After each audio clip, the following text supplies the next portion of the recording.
পরিবারের দাবি সিবিআই তদন্ত চাই, সিআইডি নয়, পুলিশ নয়, সিবিআই চাই। কারণ অভিযোগের তীর তৃণমূল কংগ্রেসের দিকে। একটা রাজনৈতিক দল নিজের কর্মীদের খুন করেছে। হাওড়ার তপন দত্তকে দিয়ে শুরু করেছিল, এখন পর্যন্ত অব্যাহত আছে। যেখানে যত খুন হচ্ছে, মরছে তৃণমূল, মারছে তৃণমূল।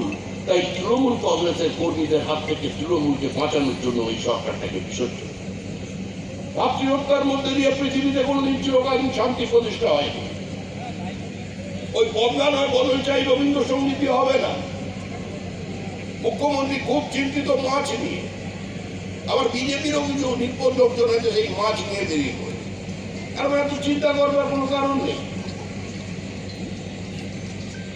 যখন মানুষ ডুবে যায় তখন খড়কুটো ধরে বেঁচে থাকতে চায়। তৃণমূল যখন ডুবছে তখন মমতা বন্দ্যোপাধ্যায় মাছের ল্যাং ধরে বেঁচে থাকতে চায়, যে জলের ওপরে ভেসে থাকবে। মাছও ভাসবে, আমিও ভাসবে, চিন্তার কারণ নেই। আমরা 4 তারিখ সন্ধ্যাবেলায় রাত্রির দিকে বা পরের দিন, ওই দিনটা মন খারাপ থাকবে, পরের দিন আমরা ছোট মৌরলা মাছ পাঠিয়ে দেবো, একদম তাজা।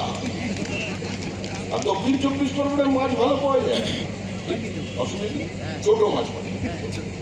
আর প্রত্যেক বিজেপি কর্মী যে যেখানে পার্টি অফিস করেছে 6 তারিখ দুপুরবেলা একটু ভালো মাছ ভাতের আয়োজন করবে।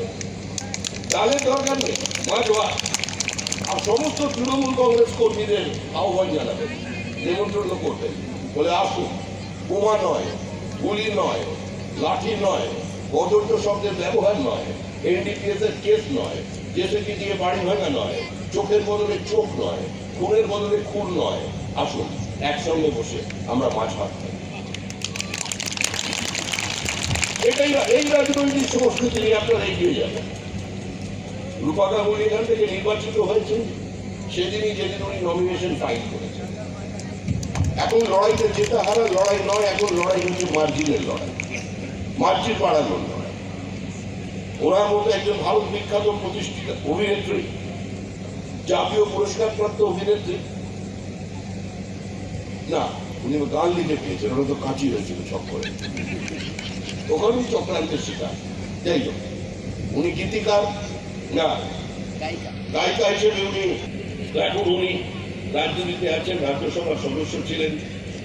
ওনার নামের পেছনে আনন্দ একটু মার্জিনটাকে বড় করবে। আর এখানে দায়িত্বে আমাদের শিলভদ্রদা আছেন, দীর্ঘদিনের রাজনৈতিক কর্মী, তার অভিজ্ঞতা ভিন্ন, এবং সবাই আর প্রথম থেকেই বলতো উনি একটু আলাদা রকমের। মানে উনি তৃণমূলে থাকলেও যখন ছিলেন বিধায়ক, বলছেন উনি কি ওনার মতো নন, ওদের মতো নন। তা তিনি যখন এসেছেন, তিনিও হাতের পাতার মধ্যে জায়গাগুলো চেনেন। তিনি আপনাদের গাইড করবেন, আপনাদের পাশে থাকবেন। আপনাদের একমাত্র দায়িত্ব হলো বুথ কেন্দ্রে যাওয়া। এখন তৃণমূল কংগ্রেস চারিদিকে প্রচার করছে কাকে ভোট দিচ্ছে আমরা সব জেনে যাবো। আরে তৃণমূল কেন, তৃণমূলের ঠাকুর দাদের